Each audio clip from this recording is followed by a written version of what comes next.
वाहिगुरु जी का खालसा वाहिगुरु जी की फतेह। गुरु नानक पातशाह के मुखारबिंद से उच्चारण की हुई पावन वाणी जपजी साहिब, जो कि संपूर्ण श्री गुरु ग्रंथ साहिब जी का थीम है, निष्कर्ष है। उस पावन वाणी की विचार व्याख्या करने का हम सब मिलके एक तुच्छ सा प्रयास कर रहे हैं। वो परिपूर्ण परमात्मा जो बेअंत गुणों का सागर है, उसका कोई भेद नहीं पा सकता।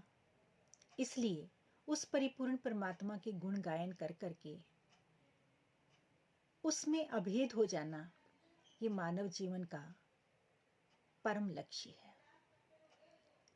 गुरु पातशाह जपजी साहिब की 21वीं पौड़ी में पावन फरमान करते हैं, तीरथ तप दया दत दान, जे को पावे तिल का मान, सुनिया मनिया मन कीता भाव, अंतर्गत तीरथ मिल नाओ, सब गुण तेरे में नाही कोई, विणगुण कीते भक्त न होई, स्वस्थ आत बाणी बरमाओ, सत सुहान सदा मन चाओ, कवन सुवेला वक्त कवन, कवन थित कवन वार, कवन सी रुति महो कवन जित हुआ आकार, वेल न पाया पंडिती जे होवे लेख पुराण, वक्त न पायो कादिया जे लिखण लेख कुरान, थित वार न जोगी जाने, रुत माह न कोई, जा करता सिटी को साजे, आपे जाने सोई, किव कर आखा किव सलाही किव वर्णी किव जाना, नानक आखण सबको आखे एक दो एक सियाणा, वड्डा साहिब वड्डी नाई कीता जाका होवे, नानक जी को आपो जाने अगे गया न सोवे, नानक जी को आपो जाने अगे गया न सोवे। गुरु पातशाह 21वीं पौड़ी में पावन फरमान करते हैं कि शुभ कर्मों से प्राप्त संसारिक मान सम्मान तो बिल्कुल तुच्छ है। बेशक नेक कर्म करने से दुनिया में मान सम्मान मिलेगा, लेकिन उस परिपूर्ण परमात्मा के आगे, उसके नाम के आगे ये सब बहुत गौण हैं, बहुत छोटी चीजें हैं। क्योंकि वो गुण जो हैं वो बख्शे हुए तो परमात्मा के हैं, क्योंकि गुणों का अथाह सागर तो वही है। लेकिन हम ये गुण प्राप्त करके और वो गुणदाता जिसने गुण बख्शा उसको विस्मृत करके और हमारे अंदर अहम जो है, हमारा अहंकार जो है हमारा, वो फन उठा लेता है। और जिस चीज का हम अहंकार करते हैं उसकी कमाई साथ के साथ बिखर जाती है। इसलिए गुरु पातशाह समझाना करते हैं कि शुभ कर्मों से प्राप्त संसारिक मान सम्मान बिल्कुल तुच्छ है, जैसा कि तीर्थ यात्रा या तीर्थ स्नान से, तपस्या करने से, दूसरे जीवों पर दया करने से, दान करने से जो मान प्राप्त होता है, जो मान सम्मान प्राप्त होता है, वह तो तिल मात्र है, अर्थात बहुत थोड़ा है। तीर्थ तप दया दत्त दान, जे को पावे तिल का मान। तिल छोटा सा पदार्थ है कि तो तिल जितना है, इतना छोटा है, लेकिन जिस मनुष्य ने ईश्वर का नाम श्रवण किया तथा मनन किया, सुनिया मनिया मन कीता भाव, अंतर्गत तीर्थ मिलनाओ, उसने तो अपने अंतःकरण में ही सभी तीर्थों के स्नान कर लिए, सभी दान पुण्य कर लिए और सब नेक कर्म कर लिए, क्योंकि उसने उस प्राप्ति का गुमान न करके परमात्मा का नाम जपना, श्रवण करना और उसको फिर हृदय में बसा लेना। और जितनी भी प्राप्ति उसको प्राप्त, जो भी कुछ प्राप्त हुआ, और उसको उस परमात्मा की ही दात बख्शिश समझ के, और उसमें से अगर वो दान पुण्य कर रहा है तो उस दान पुण्य करने का अभिमान नहीं करेगा कि अगर परमात्मा दे ही ना किसी को तो बेचारा वो जीव दान किस में से करेगा। उसकी भावना यहाँ टिकी रहती है। तो गुरु पातशाह समझाते हैं कि ये सब जब तप तीर्थ स्नान सब कुछ करके ये सब जीवों पर दया करना बहुत अच्छे गुण हैं। ये गुणों के बिना उस परमात्मा की बंदगी भी नहीं हो सकती, लेकिन इनका गुमान कर लेना, इसकी प्राप्ति का मान कर लेना, ये अपने आप में शोभा नहीं देता। ये तो किंचित मात्र हैं, तिल मात्र हैं, बहुत थोड़े हैं, बहुत छोटे हैं। लेकिन जिस मनुष्य ने ईश्वर का नाम श्रवण किया तथा मनन किया, अर्थात एकाग्रचित होकर उसे हृदय में ध्याया और प्रेम से उसे हृदय में बसा लिया, उसने तो अंतःकरण तीर्थ में ही निरंतर अभ्यास से जो स्नान हुआ उसका, उससे तो अंतःकरण ही पवित्र हो गया, और जिसका अंतःकरण पवित्र हो गया उसके लिए तो सारी जगह पवित्र पूजा स्थल है। सब कुछ उसके अंतर मन की शुद्धि पे ही तो निर्भर करता है। अगर हम बाहर के जितने भी उपकर्म कर रहे हैं और उसके साथ साथ उसका गुमान कर रहे हैं, अभिमान कर रहे हैं, तो उससे हमारे अंतःकरण की मैल जो है और बढ़ती जा रही है, अभिमान के वशीभूत होकर वो और बढ़ती जा रही है। यथा गुरबाणी में अन्यत्र भी यही भाव दृष्टिगत होता है, तीर्थ नावन जाई तीर्थ नाम है। कहते तीर्थों पे स्नान करने जाना क्या है? असल में तीर्थ नाम है, उस परिपूर्ण परमात्मा का नाम है। तीर्थ शब्द विचार अंतर ज्ञान है। जब अंतःकरण में ये ज्ञान हो जाए, ये प्रकाश हो जाए कि ये सब कुछ भी मैं करने में तभी सफल हो पाया कि वो परिपूर्ण परमात्मा ने मुझ पर विशेष कृपा दृष्टि की। क्योंकि बाहरी तौर पर जितनी भी साधना है वो हमारे अहंकार को बढ़ावा देती है, जिस रोग से हर इंसान पहले से ही पीड़ित है। क्योंकि गुरबाणी में हौमे को, अहंकार को दीर्घ रोग माना है। हौमे दीर्घ रोग है, दारू भी इस माहे, कृपा करे जे अपनी ता गुर का शब्द कमाए। नानक कहे सुनो जनो, इत संयम दुख जाए। इस संयम से दुख जाएगा, क्योंकि ये पहले ही दीर्घ रोग है। और मेन चीज ये है कि इस रोग का इलाज दुनियावी किसी वैद, हकीम या डॉक्टर के पास नहीं है। दारू भी इस माहे, दारू का है इलाज को, दारू भी इस माहे यानी इसके अंदर ही, वाणी के अंदर ही है। वाणी के अंदर इसलिए है क्योंकि जब हमें समझ आ जाए कि हम इस रोग की गिरफ्त में आ गए हैं। वैसे भी जीवन में कभी किसी बीमारी का अगर डॉक्टर को पता ना चले तो वो असाध्य रोग घोषित कर दिया जाता है, तो वो जानलेवा हो जाता है। लेकिन अगर बीमारी समझ में आ गई है, रोग समझ में आ गया, तो इसका इलाज जरा सरल और सहज हो जाता है। तो समझ आ जाए इंसान को कि मैं हौमे जैसे रोग की गिरफ्त में आ गया हूं और इस रोग का इलाज केवल और केवल गुरु के पास है। मेरा वैद गुरु गोविंदा, हर हर नाम औखद मुख देवै, काटे जम की फंदा। मेरा वैद जो है वो गुरु है, वो परिपूर्ण परमात्मा है। हरि नाम की औषधि देकर, मुख में डालकर वो क्या करता है, इस रोग से मुक्ति दिला देता है। मेरा वैद गुरु गोविंदा, हर हर नाम औखद मुख देवै, काटे जम की फंदा। केवल रोग से निवृत्त नहीं करता, वो जमों की जो फांस है उसको भी काट देता है, यानी जन्म मरण के गेड़ को, चक्कर को ही वो खत्म कर देता है। गुरु ऐसी कृपा करता है, बशर्ते हम स्वीकार तो करें हम इस रोग से ग्रसित हैं। तो किस तरह अंतःकरण की शुद्धि से तथा कर्ता भाव त्यागने से इस रोग को जड़ से उखाड़ा जा सकता है? जब गहराई से बैठकर मनुष्य विचार करता है कि उसकी रहमत के बिना मेरी औकात पानी के बुलबुले सदृश है। पानी केरा बुदबुदा, असमानस की जात, देखत ही छिप जाता है जो तारा प्रभात। पानी के बुलबुले का क्या अस्तित्व है?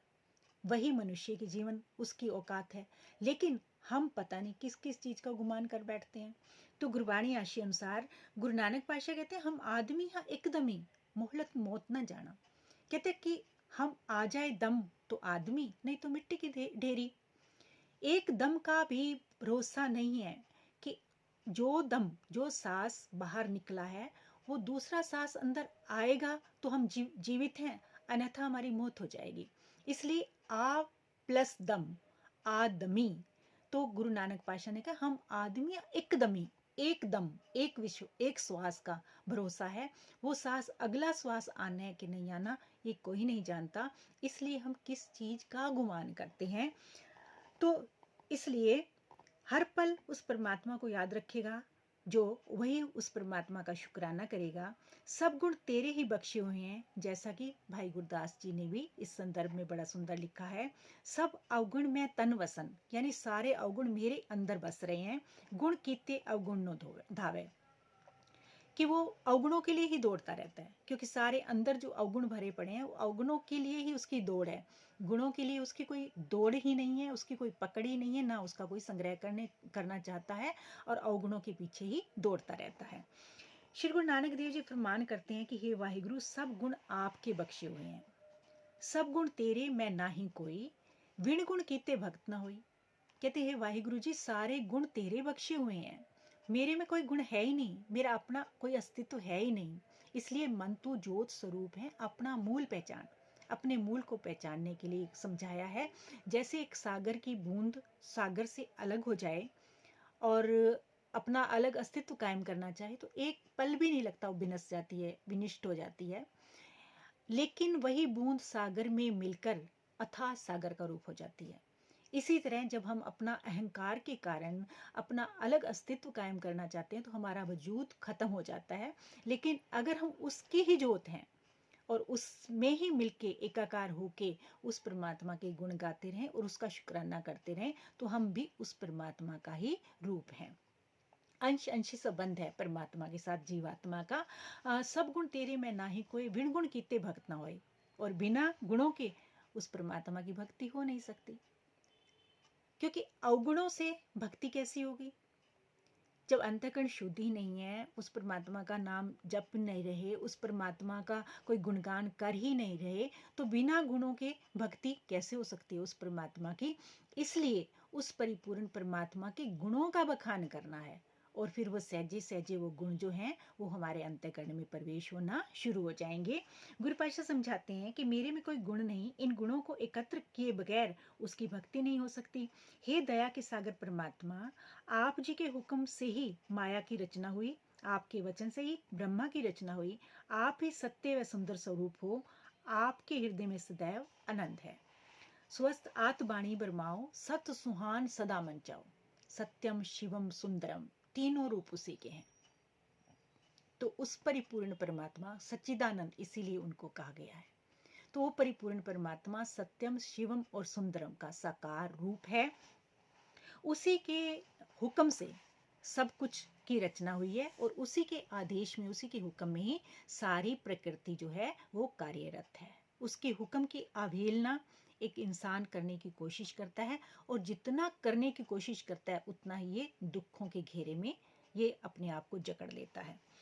अब विचारणीय तथ्य है कि ये कौन बताने में समर्थ है, कवन सुवेला वक्त कवन, कवन थित कवन वार।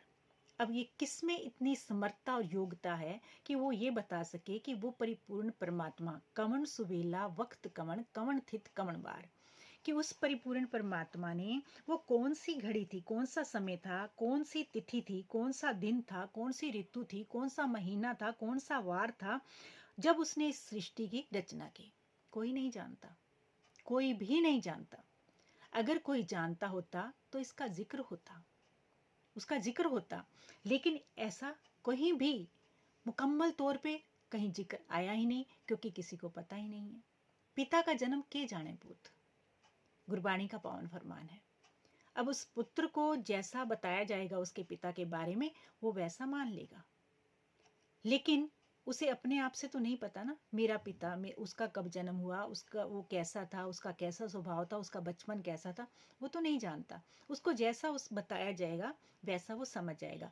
इसलिए गुरु पातशाह ने यहाँ एक बहुत गहन तथ्य को उजागर किया है कि वो कौन सा समय था, कौन सी घड़ी थी, कौन सी ऋतु थी, कौन सा महीना था, कौन सा वार था, कि वो कौन से ऐसा समय था जब उस परमात्मा ने इस सृष्टि की रचना की।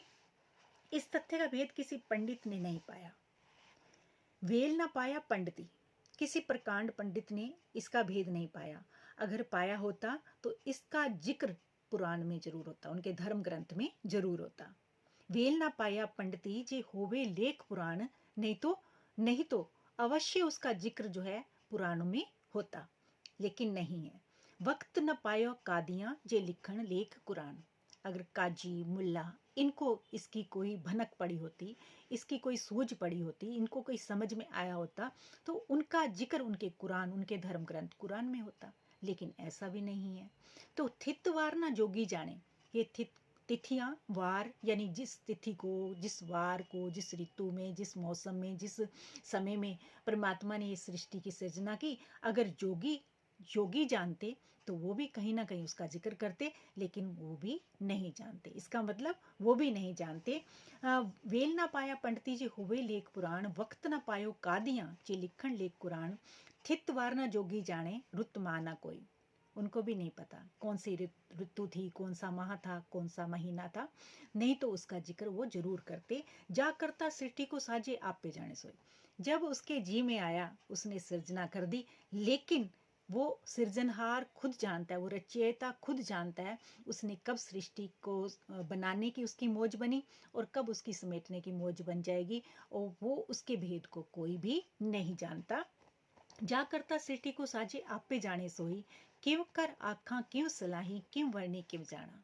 गुरु पातशाह बड़ी विनम्रता से पावन फरमान करते हैं कि वो भेद असल में कोई नहीं जानता, और इस गूढ़ रहस्य को कोई जान लेता तो उसका जिक्र जरूर होता।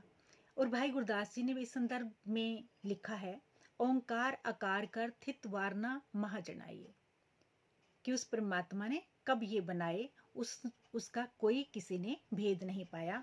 अतः स्पष्ट है कि वह सृजन करता अपनी लीला आप ही जानता है। गुरु नानक देव जी का पावन फरमान है कि मैं किस तरह इस भेद को बताऊं, मेरी क्या समर्थता मैं इस भेद को बयान कर सकूं। गुरु पातशाह की विनम्रता, किम कर आखा किम सलाही किम वर्णी किम जाना।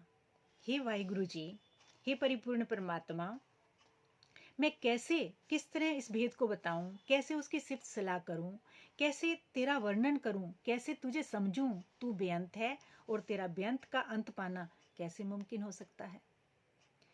श्री गुरु नानक देव जी के चिंतनानुसार प्रत्येक जीव स्वयं को दूसरे से समझदार मानता है। वड्डा नानक आखण सबको आके एक दो एक सियाणा। सब समझते हैं कि हर एक व्यक्ति को लगता है कि मेरी बुद्धि ज़्यादा है, मैं समझदार ज़्यादा हूँ, और धन की बात है ना, दूसरों की थाली में ज़्यादा घी नजर आता है। ये फितरत है इंसान की। तो गुरु पातशाह बड़ा सुंदर समझाते हैं कि क्या किस तरह से वह उस मालिक का कथन करता है, वह अकथनीय है। उनके चिंतन अनुसार जीव स्वयं को दूसरे से समझदार मानता है, वह उस मालिक का कथन करता है, पर वह अकथनीय है, अतः कथन से अर्थात वर्णन में वो नहीं आ सकता। बेशक अपने आप को कोई कितना सूझवान ज्ञानी समझे, लेकिन समझता रहे, लेकिन वो परमात्मा किसी की समझ में आने वाला नहीं है। वड्डा साहिब वड्डी नाई कीता जा कहोवे, वो साहिब बड़ा, उसका नाम बड़ा, और उस कर्ता के काम भी बड़े। तो कीता जा कहोवे, सब कुछ किया कराया उस परिपूर्ण परमात्मा का ही होता है। सब कुछ उसके हुक्म में जो है यथावत चलता है। हे नानक, वही श्रेष्ठ मालिक है, वह जिसका दिया सब कुछ होता है, वही श्रेष्ठ मालिक है, तथा उसके नाम की महिमा भी बड़ी है। हे नानक, अगर इंसान अपनी अक्ल के बल पर उसकी रचना का अंत पाना चाहे तो उसे उस मालिक की दरगाह पर मान नहीं मिलता। अपनी अकल, अपनी बुद्धि, अपनी सियानपों पे, तभी तो कहा था ना, सहज सियाण पालक खोए तय न चले नाल। गुरु पातशाह ने जपजी साहब में पहले ही जिक्र कर दिया है। तो बाबा फरीद जी, कबीर जी, वो सब अपने आप को, ये जितनी जितने पहुंचे हुए संत हैं, तो अपने आप को कितनी विनम्रता में रखते हैं। और कहते हैं ना, छूछा घट जो है वही उछलता है, लेकिन जो भरा हुआ घड़ा है वो उछलता नहीं है। तो जितना कम ज्ञान होगा उतना ही वो अहंकार में होगा, और जितना ये ज्ञान परिपूर्ण होता जाएगा, वो गुण जितने अंदर हृदय में समाते जाएंगे, उतनी ही विनम्रता का वो धारणी होता जाएगा। तो गुरु पातशाह समझाना करते हैं कि क्योंकि बुद्धि ससीम है और वो असीम है, तो एक सीमित बुद्धि में वो असीम परमात्मा और उसके गुण कैसे समा सकते हैं, कैसे उसको जाना जा सकता है, कैसे उसका भेद पाया जा सकता है। तो उस परिपूर्ण परमात्मा का कोई भेद नहीं पा सकता। जीव का मकसद उस मालिक का भेद पाना कदाचित नहीं है। हाँ, उसमें एक रूप हो जाना जीव का मकसद हो सकता है। उस परमात्मा का यशोगान करते हुए, उन गुणों को हृदय में बसाते हुए सदा के लिए उसी में लीन हो जाना। ठीक वैसे ही जैसे किसी भी नदी, झरने, सरोवर आदि का पानी सागर में मिलकर अथाह सागर का ही रूप हो जाता है। जैसे कोई पेड़ से, वृक्ष से कोई डाली, टहनी अलग होके अपना अस्तित्व कायम करना चाहे, वो एक पल में मुरझा जाएगी। जैसे सागर की बूंद सागर से अलग होकर अपना अस्तित्व कायम करना चाहे, वो एक पल में भी नस जाएगी। लेकिन उसी में एकाकार होके वो अथाह सागर का रूप हो जाती है, और वो फल फूला हुआ जो फलों से परिपूर्ण जो वृक्ष है, उसके साथ लगी हुई टहनी जो है, उसका मान, उसकी शान उसके साथ ही लगे रहने में है। इसी तरह से इंसान का जो जीवन है, उसमें जब उसका अहंकार आड़े आ जाता है तो उस परमात्मा से दूरी बनती है, क्योंकि उस परमात्मा का नाम और अहंकार दोनों में विरोधाभास है। और जब लग मेरी मेरी करे तब लग काज एक नहीं सरे। जब तक ये मेरी मेरी करता है अहंकार के वशीभूत होकर, तब तक इसका एक भी जो कार्य है वो सिद्ध नहीं होता, वास्तव में सिद्ध नहीं होता। तो साध संग जे हौमे मारी नानक ताको मिले मुरारी। जिसने सत्संगत में आकर अपने अहंकार को मार लिया तो उसने ही असल में अपने जीवन मनोरथ को सफल किया। क्योंकि हौमे नावे नाल विरोध है, दोए नावस एक थाए। अहंकार का और परमात्मा के नाम का आपस में विरोधाभास है ये दोनों का। तो वो दोनों एक जगह पे वो समा ही नहीं सकते। या तो अहंकार को हटना पड़ेगा या फिर परमात्मा का नाम हृदय में नहीं बसेगा। तो बार बार श्वास श्वास सिमरन करने की बात इसलिए की गई है क्योंकि जो कुछ भी नेक कर्म परमात्मा जिससे करवा रहा है, क्योंकि उसके रहमत की वर्षा जिस आंगन में, जिस हृदय घर में जो हो रही है, तो वही उस नेक काम को करता हुआ अपने जीवन मनोरथ को सफल कर रहा है। तो जितने नेक काम जिससे परमात्मा करवाता जाता है उतनी उतनी उसमें और भी नम्रता आती जाती है। असल मायने में अगर वो कर रहा है तो उसके अंदर और भी नम्रता आती जाती है। और विनम्रता का आ जाना और हौमे का, अहंकार का मिनस जाना, तो तभी जाके उस परिपूर्ण परमात्मा से एकाकार हो सकते हैं। तो वाहिगुरु के आगे हर समय विनती करनी है, अरदास करनी है। क्योंकि हमारा जो ये मन है वो हर समय विचलित हो जाता है। थोड़ी सी प्राप्ति का हम गुमान कर लेते हैं और फिर थोड़ी सी प्राप्ति का गुमान तो कर लेते हैं, लेकिन वो चीज़ क्योंकि झुक जाते हैं जिनमें जान होती है, अकड़ जाना मुर्दे की पहचान होती है। झुक जाना असल में झुक हो जाते हैं जिनमें जान होती है। जिनमें गुण होंगे ना वो झुक जाएगा। फलों वाल से लदा जो वृक्ष है वो झुक जाता है, और नहीं जो वो फिर बांस की तरह खड़ा रहता है। अकड़ जाना मुर्दे की पहचान होती है। तो हमें मुर्दा दिल नहीं बनना और उस परिपूर्ण परमात्मा का गुण गाते गाते पता नहीं कब वाहिगुरु की रहमत हो जाए और कोई किनका जो है इस पावन वाणी का हमारे हृदय घरों में बस जाए। वाहिगुरु ही कृपा करेगा तो ये मुमकिन हो सकेगा। क्योंकि किसी के पास हौमे जैसे रोग की बीमारी का इलाज नहीं है, केवल परिपूर्ण परमात्मा के पास है। जब हम अपने रोग को पहचान लेंगे और फिर गुरु जैसे सच्चे वैद्य के पास जाएंगे और उससे अनुनय विनय करेंगे, उनके समक्ष अनुनय विनय करेंगे, तो वो हमारे इस दुख का भी हरण करेगा, इस रोग का जो निवारण करके उस परिपूर्ण परमात्मा से मिलाने में वो जो एक सफल माध्यम है, तो वो हमें उस परिपूर्ण परमात्मा से मिला देगा। वाहिगुरु सब पे कृपा दृष्टि बनाए रखे। बस यही अरदास, यही विनती हर समय करनी है। कलयुगी पसारा है, विकारों का बहुत गहरा प्रभाव है और हम छोटी छोटी बातों का गुमान कर लेते हैं, लेकिन ये गुमान ही जो है हमें उस परमात्मा से दूर करता है और दूरी ही दुखों का कारण बन जाती है। तो उससे समीपता का रिश्ता, उससे निकटता का रिश्ता, उससे प्यार का रिश्ता, क्योंकि साच कहूँ सुन लियो सबे, जिन प्रेम कियो तिन्हीं प्रभ पायो। जिन्होंने प्रेम किया है वास्तव में उन्होंने ही परमात्मा को पाया है। ना सियानपों से, ना बाहरी ज्ञान से, ना बाहरी जप तप से। जब तक संयम धर्म न कमाया, सेवा साध न जानिया हराया, कहो नानक हम नीच कर्मा, शरण परे की राखो शर्मा। बस हम उसकी शरण में हैं तो हमारी लाज जरूर रखेगा। वाहिगुरु सब पे रहमत करे, कृपा करे। किसी तरह की कोई गलती हो गई हो तो मैं हृदय से क्षमा प्रार्थी हूँ। फिर अगली पौड़ी के साथ विचार करेंगे। वाहिगुरु तब तक के लिए सब के लिए अरदास बेनती कि सब पर अपनी कृपा दृष्टि बनाए रखे। किसी भी तरह की कोई भूल शब्द उच्चारण में, वाणी है अथाह सागर है, तो इसके अर्थ तो हम क्या करेंगे। बाकी जितना वाहिगुरु जो कहलवाएगा वही कहते हुए आपसे सांझ करते रहूँगी। वाहिगुरु सब पे कृपा दृष्टि बनाए रखे। इसी अरदास और विनती के साथ वाहिगुरु जी का खालसा, वाहिगुरु जी की फतेह।